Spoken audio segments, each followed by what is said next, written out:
Ô Marcos, a impressão que dá é que toda vez que a Caixa vai reestruturando, vai diminuindo o tamanho dela e vai perdendo espaço, né? Parece que a intenção é realmente privatizar a Caixa. E por que seria tão nocivo privatizar um banco como a Caixa Econômica, Marcos? Sempre dá essa impressão de enxugamento, né? De realmente tentar diminuir a força de trabalho do banco. Há muito tempo, né, nós vamos percebendo, e também tem essa questão, muda governo, dá aquela mexida, né, e alguns governos aceleram esse processo, como é o caso do governo atual, né, por motivos que o Tonon já até citou. É péssimo para o país, né, para a população, essa mudança. A Caixa, queira ou não, ela ainda é o grande braço de políticas sociais do governo, né? É o banco que pega aquilo que os outros bancos não querem pegar. Isso não pode ser esquecido. A Caixa ela tem sido já desde outros governos, e aí, não só o governo Bolsonaro, inclusive os governos do PT também, ela vem sido uma fonte de renda para o governo, né? Às vezes o governo querer fazer ela render mais para tirar o máximo possível dela para as contas do governo, e aí então exigindo dos trabalhadores um desempenho absurdo, né, para poder produzir esse lucro. Mas além disso, ela tem esse braço social muito forte e que o governo não consegue abrir mão ainda, né? E dá realmente receio de assim, o que vai acontecer se não existir a Caixa um dia? Porque os outros bancos muitas vezes não querem fazer algumas coisas. Vocês lembram aquele microcrédito produtivo, por exemplo? Era a Caixa Banco do Brasil, né? E porque foi empurrado, porque acabou não dando certo o programa, mas assim, nenhum outro queria, né? Beneficiários de programas sociais em geral, é a Caixa. Então, se não tiver mais a Caixa lá para fazer esse papel, ou o governo vai pagar muito mais caro por algo assim, ou seja, qualquer valor que ele ganhe numa possível privatização da Caixa, ele vai perder ao longo do tempo nesse gasto extra que ele vai estar passando pelos bancos privados, né, para poder fazer algo, porque ele vai ter que subsidiar os serviços. E a população vai perder muito, porque mesmo que isso aconteça, a gente sabe com que boa vontade que vai ser feito, né, como que vão tratar as pessoas para um serviço que vai interessar pouco para o banco. Então, esse papel social da Caixa ele é indispensável. E nós vemos, sim, muitos movimentos, não só de enxugar, se fala muito em privatizar o banco digital, né? Esse banco que foi criado aí também às pressas para pagar o auxílio emergencial. E esse risco de fatiar aos poucos. Porque outra questão que a gente às vezes questiona é, será que não vão começar a vender, e aí vai ficar só essa parte social lá, e o governo vai jogar ela para o lado de vez? Não sabemos.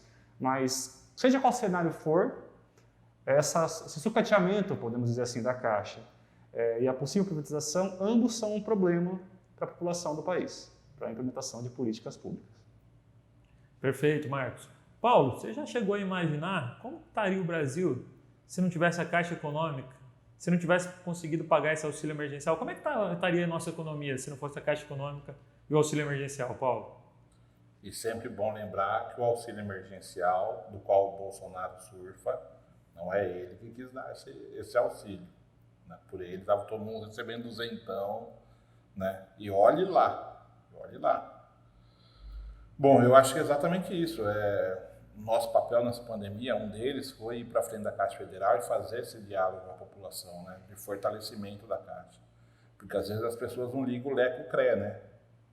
É uma coisa bem comum aqui no Brasil, as pessoas não entenderem bem as coisas.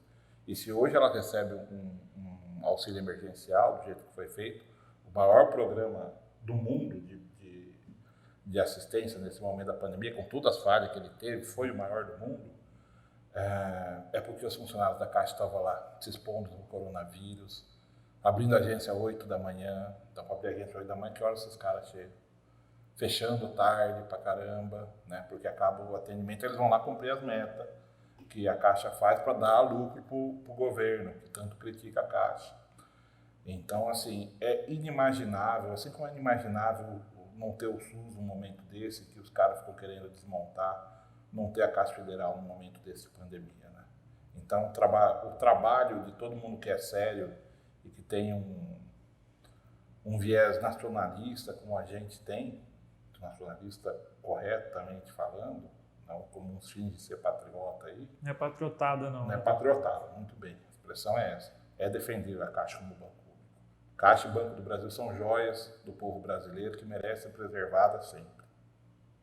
Ô Marco, o pessoal agora reabriu o PDV.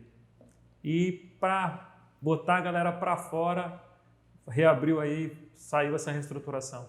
A galera se sente pressionada? Você tem relatos, você conhece pessoas que aderiram ao PDV por causa de medo da reestruturação? Até parece piada, né? Quando você vê o PDV reabrir pouco tempo depois de ter fechado, porque se tirar qualquer outra variável da jogada aí, por que está reabrindo? Se existia um prazo, ninguém tinha impedimento para se inscrever. Que mudou em 20 dias. Exatamente. Então por que reabriu? E aí quando você vê essa movimentação, você entende, né? E aí é difícil a gente afirmar, não, fizeram essa reestruturação para ter mais gente aderindo. Ou o mais provável, calhou de entenderem, não, já que vai ter isso aqui, vamos aproveitar para tocar o terror, manter um silêncio, um mistério aqui, para a pessoa ficar aterrorizada e ter maior adesão. Afinal, a adesão foi muito abaixo do esperado, né? A Caixa queria que muito mais gente saísse da empresa. Então, eu vejo uma relação total entre a segunda reabertura e esse movimento de reestruturação, não só o movimento, mas a forma como ele é feito. Que além de ter esse intuito, sim, de deixar os funcionários ansiosos de aceitarem qualquer coisa que vier, de deixar os sindicatos sem saber o que fazer, sem poder tomar atitudes porque ainda não tem nada concreto, também pressionar essas pessoas a aderirem ao PDV, e aí conseguir um número maior de inscrições. Pessoalmente, neste PDV, acredito que eu não conheça ninguém, mas ouvi relatos, não só aqui da nossa região, de outras regiões também, de pessoas que sim, estavam sentindo bastante impulsionadas, vamos dizer assim, na direção do PDV, com medo do que ia acontecer, seja de perder um cargo que essa pessoa tem, seja de ser enviado para algum lugar em que diminua muito a qualidade de vida da pessoa, né? Às vezes até para outro município. Então, com certeza, não é por acaso essa relação temporal. Alexandre, eu queria complementar falando duas coisas. Para quem não é da Caixa, para quem não sabe, o PDV vinha até o dia 20 de novembro. O público-alvo era mais de 7 mil pessoas, era a expectativa de que o pessoal fosse sair, saíram um pouco mais de 2 mil. E é bom as pessoas entenderem por que o bancário não sai da Caixa. Não é porque ele quer morrer trabalhando lá. É porque hoje, se ele sai, ele pega 2, 3 equacionamentos no benefício dele, tá?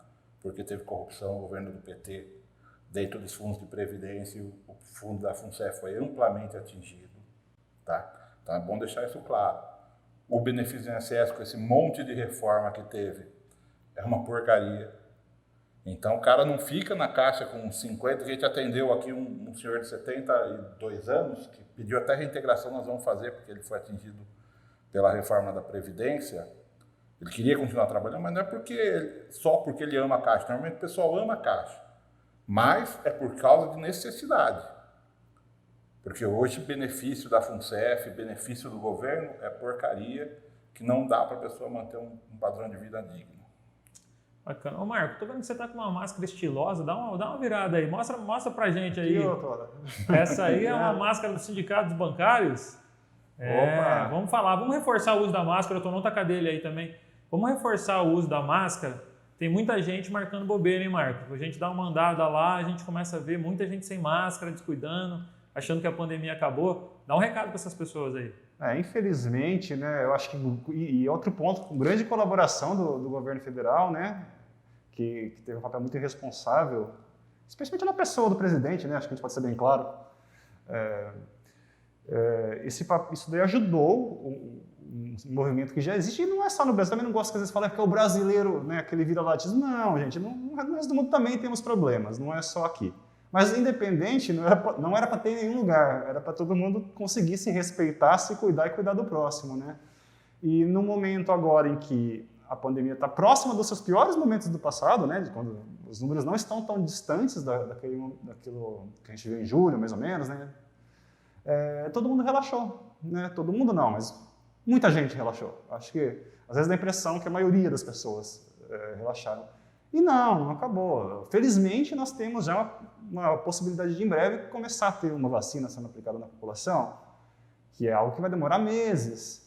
Então, acho que a gente tem que conseguir ter um pouco de paciência ainda, continuar tendo respeito pelo outro, E usar a massa, tomar os cuidados necessários por nós e principalmente ainda pelos outros, né? Inclusive pensar assim, eu não tenho nenhum fator de comorbidade, vocês têm? Algum... daqueles assumidos pelo Ministério? Acredito que não, né? Tem pessoas muito mais vulneráveis que nós, né? Então tem que pensar nessas pessoas também, não pensar só no nosso bem-estar, porque claro que não é gostoso ficar usando máscara, não é gostoso não poder ir num bar, num restaurante como a gente gostava, ver os amigos, né? Encontrar pessoal, fazer um churrasco. Mas a gente às vezes tem que pensar que por um tempo nós conseguimos ficar sem algumas coisas para o bem maior. Isso aí. A gente está sem o Sindbar, né, Tonon? A gente está sem o campeonato de futebol, mas tudo isso por necessidade mesmo, porque a nossa vontade era voltar ao campeonato de futebol, voltar ao Sindbar, mas realmente ainda não é hora. Tonon, queria que você deixasse aí um pouquinho de esperança para o pessoal que vai passar pela reestruturação e falar de iniciativas passadas que nós já tivemos êxito. Alguns locais que passaram por reestruturação e os sindicatos bancários conseguiu manter a população aí, manter os bancários aí com a sua função, sua gratificação, às vezes aqui na base sindical. Conta um pouquinho dessas iniciativas que você lembra aí. Primeiro eu ia complementar a fala do Marcos, falando que hoje o presidente foi num encontro com a Polícia Federal, ele e os filhos dele tudo sem máscara. Então aí entra, de novo, o péssimo exemplo constante do mandatário mor. Cara, eu estava lembrando aqui, não faz nem um ano, ou não faz um ano, que a gente fez um ato, inclusive no teu prédio, por conta de uma reestruturação passada, né? A reestruturação da Caixa é um terror. Que a gente usou isso como mote faz um ano. Então, assim, é um problema constante, mas que constantemente a gente consegue tirar coelhos da cartola. Quando a Agifug foi encerrada, a gente conseguiu manter a comissão de todo mundo. Nessa reestruturação do ano passado, boa parte dos funcionários teve função incorporada por conta de uma negociação com o sindicato e a direção da Caixa. Então, assim, pessoal, o jogo está começando. Tudo que for preciso fazer, nós vamos fazer. Você vê, sem informação, a gente já foi para o Ministério Público Federal. Sem informação, nós já divulgamos para a imprensa, que a imprensa já está dando divulgação para isso, né? Estamos tentando organizar um ato na frente da Agilog ali, que, para quem não sabe, as áreas atingidas são a de técnica, a de tecnologia, a de logística do banco, a de governo e a de habitação, correto? Sim. Então, assim, calma, vocês não estão sozinhos, galera. A gente tem um longo histórico de enfrentamento, algumas com derrotas, várias com vitórias, mas aqui falta de enfrentamento e de companheirismo com quem está nesse momento difícil não vai faltar, tá? Tamo junto. Ô Marcos, se alguém procurar você para falar sobre reestruturação, você como representante do sindicato, a pessoa pode ficar tranquila, vai ter sigilo absoluto? Como é que é essa relação? Não, gente, com certeza, né? Quem me conhece sabe, e quem não conhece já fica sabendo, que eu e qualquer outro diretor, né? A gente é muito cuidadoso com informações que a gente tem de outros colegas, com reclamações, né? ou problemas, qualquer coisa que relatem para nós. Uma das nossas prioridades é que a pessoa não seja comprometida de alguma forma, né? Então, qualquer pessoa que queira informações, né? Se eu tiver, claro, ou comentar algo que está acontecendo, fique à vontade de me procurar. E nós somos sigilosos, não temos muito cuidado, né, com a informação, para verificar informações também e sem expor o bancário. Tonon, época de PDV tem gente que fica com muita dúvida. O sindicato oferece aí o jurídico aí para tirar as dúvidas, deixar a pessoa decidir mesmo. Lembrando que é sempre um plano de aposentadoria voluntário, para as pessoas não cederem à pressão. Eu tenho conhecidos que, às vezes, por causa do gestor, acabou aderindo e falou: poxa, Alexandre, eu saí magoado porque eu queria continuar, mas meu gestor fez tanta força, me empurrou tanto que eu acabei apertando o botãozinho aí. O sindicato está aqui para impedir isso daí, né, Tonon? Não é para ficar aceitando pressão, constrangimento. Fala um pouquinho disso aí. É sempre bom lembrar que lá no passado a gente era contra qualquer tipo de PDV, né? A posição do sindicato mudou em relação a isso, até porque boa parte dos bancários veio no Banco do Brasil, ficam ansiosa para vir um troco, digamos assim, incentivo para poder se desligar, justamente pelaquela discussão que a gente já fez, de que o benefício que a pessoa recebe não é suficiente, então ele aproveita essa retirada de um incentivo para ter uma graninha a mais. Agora, só deve fazer isso justamente como você falou, é voluntário. Então nós estamos com atendimento jurídico de segunda a quinta aqui, o sindicato está funcionando normalmente, 8 da manhã nós diretores já estamos aqui, Então, assim, qualquer dúvida, não tome decisão de cabeça quente ou porque um gestor está te pressionando, tá? Ouça a gente, tamo junto. Como o Marcos falou, ninguém vai saber que você esteve aqui fazendo a consulta. Coisa que mais acontece é a pessoa vir aqui fazer uma consulta e ninguém ficar sabendo. Tá? É o serviço que a gente mais faz, é de atendimento bancário anonimamente. Então, como eu já falei, vocês não estão sozinhos. Não tomem decisão que você vai fazer, você se arrepender o resto da vida.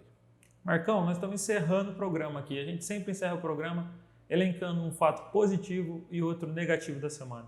Agora, de supetão, o que você lembra que teve de positivo e de negativo? Ixi, aí você me pegou, hein? Essa é a graça do programa. Ah, entendi. Acho que positivo são os avanços em relação à vacina. Não sei se em relação só aos bancários, mas eu acho que é uma coisa que afeta os bancários, mesmo que a gente queira pensar assim, né? Tem os primeiros passos aí no Reino Unido e nos Estados Unidos e nos dando esperança de que em breve nós possamos ter um movimento aqui também, apesar de toda essa briga política e eleitoreira em torno da vacina, né? E começamos a ver uma luz no fim do túnel dessa situação que, além do risco de saúde direto pelo Covid, traz um grande risco psicológico, né, emocional, até motivo pelo qual nós estamos com essa iniciativa aí do atendimento psicológico. Agora, um fator negativo. Isso é fácil, hein? Eu acho que, para nós, pegar uma coisa bem próxima e que é assunto aqui nosso, o fator negativo é justamente essa atmosfera aí de indefinição. Embora, por exemplo, pessoalmente no meu setor nós temos alguma definição no momento, fica sempre aquela pulguinha atrás da orelha. E depois? O que vai ser a próxima mudança, né? Então, acho que o fator negativo pode ser isso. Acho que ainda existe muita indefinição. Além das áreas que nós citamos, tem algumas que eu não tenho informação. Não sei se vocês têm. O jurídico, por exemplo. Eu acredito que eles não vão ficar no imóvel onde eles estão. Parece que vai ter alteração também. Até o setor pessoal da Caixa parece que vai sofrer reestruturação. E eles já foram bem mexidos, né? E assim, é engraçado que nem eles têm informação. Eu liguei para o rapaz, a moça do Relações Sindicais falou que não vai se reunir com a gente. Aí ela falou, não, vou passar o telefone da Gips. Liguei para o cara da Gips, o cara falou assim, olha, para você ter uma ideia da minha situação, até eu vou ser reestruturado e não sei o que vai acontecer comigo. Então, assim, o descaso é completo. Sim. Vou contar até uma anedota que vocês me permitirem. Opa, claro. Está ocorrendo a eleição da CIPA no meu prédio, no prédio da Getúlio aqui de Bauru, né? Da Caixa. Bem, CIPA, para quem não conhece, é uma função, né, que alguém é eleito para desempenhar, de modo geral, diz respeito ao bem-estar dos funcionários, até a saúde e tudo mais, né? Muitas iniciativas da empresa, algumas obrigatórias que ela cumpre, passam pelo cipeiro, que é a pessoa que é eleita para isso, ou as pessoas, que depende do número de pessoas no prédio. Essas pessoas são para um imóvel, elas não são o cipeiro da unidade, né? Então, se tem vários no imóvel, pode ter até várias pessoas de um lugar só, do outro não tem nenhum, depende de quem se candidatou. Inclusive, se não tem pessoa suficiente, algum gestor tem que indicar alguém. E existe uma questão de que quem é eleito tem uma estabilidade de local, né, no local ali. E já se você é indicado, não. Bem, aconteceu que está ocorrendo a eleição de CIPA no nosso prédio. E hoje veio a votação. Né? Semana passada, quando eu entrei com uma colega, que era uma das candidatas, ela até falou com a área de pessoas sobre isso, que ela está preocupada. Eu então falei, olha, é mais do interesse deles do que seu a situação. Sendo, né, que ela sairia do prédio, se fosse eleita e tudo mais. Hoje saiu a lista dos candidatos. São 5 candidatos, apenas um deles vai continuar no prédio, que é da agência. Né? Os outros 4, já excluindo essa colega, porque ela pediu para ser excluída, ela tomou iniciativa, deu a informação para eles, para a área de pessoas, de que então haveria mudanças e tudo mais, mas a eleição está correndo do mesmo jeito e provavelmente um colega vai ser eleito e aí quem for para o prédio depois vai ter que indicar pessoas que não vão ter direito de estabilidade. Parece até algo proposital, né, da área de pessoas. Chega a ser amador, né, a maneira como a Caixa tem conduzido alguns processos, né, cara? A reestruturação, a maneira como ela trata os sindicatos, principalmente os sindicatos que não estão no guarda-chuva da contrato, é muito amador. Vai para o lado da malandragem, né? E quando vai para o lado da malandragem, perde um pouco o respeito por parte dos funcionários também, porque eles se sentem realmente desprestigiados. Tonão, ponto alto e ponto baixo da semana. Ponto baixo, vou começar de trás para frente, é claro que é essa discussão da vacina, né? É inacreditável que a gente chegue agora e ainda não tem um plano nacional de vacinação. Quando tem, o cara põe 36 assinaturas pessoas que não participaram da elaboração do projeto final, né? Só deram opiniões soltas. Então é uma piada intencional e de mau gosto, né, pessoal? Então esse é o ponto baixo da semana. Agora, ao mesmo tempo, o ponto alto, que tem evolução, né? Essa vacinação no Reino Unido até me emocionou, eu sou chorão, quem conhece sabe, é uma coisa que me tocou, porque é um momento muito difícil, né, galera? E eu fiquei muito feliz que o Lewandowski, assim, nós chegamos num ponto que a gente fica torcendo para Supremo e para João Dória, né? Olha que ponto que nós chegamos. Né? Então, que bom que o STF obrigou agora, em 48 horas, o Bolsonaro a apresentar uma data para o início da vacinação, né?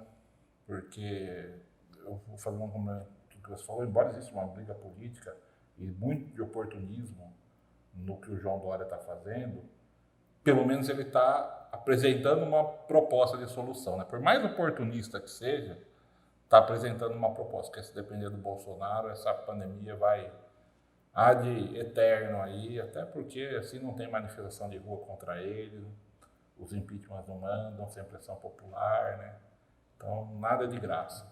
E você, Alexandre? Ponto alto, Cara, ponto baixo? ponto alto foi a manifestação dos jogadores contra o racismo. Isso realmente me tocou. Eu acho que já estava passando da hora dos jogadores de futebol ter uma iniciativa. Nós tivemos uma iniciativa muito legal da galera da NBA, né, nos Estados Unidos, e agora a galera do futebol também deu show. Agora, o ponto baixo foi a declaração do presidente da Caixa Econômica, se dizendo surpreso de saber que tinham pessoas que moravam em lixões, que até semana passada ele não sabia que no Brasil acontecia isso.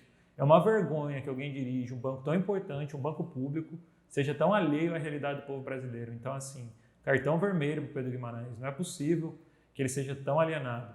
Pessoal, esse foi mais um Sem Tarifa, programa destinado a você, bancário. Foi um prazer realizar aqui na presença dos meus colegas Paulo Tonon e Marcos. Queria que vocês deixassem um joinha aí, muita esperança. Contem com a gente. A luta está apenas começando. Sindicatos Bancários de Bauru, sempre na luta. Compartilhe o vídeo, se inscreva no nosso canal, dê lá um joinha. Boa semana a todos!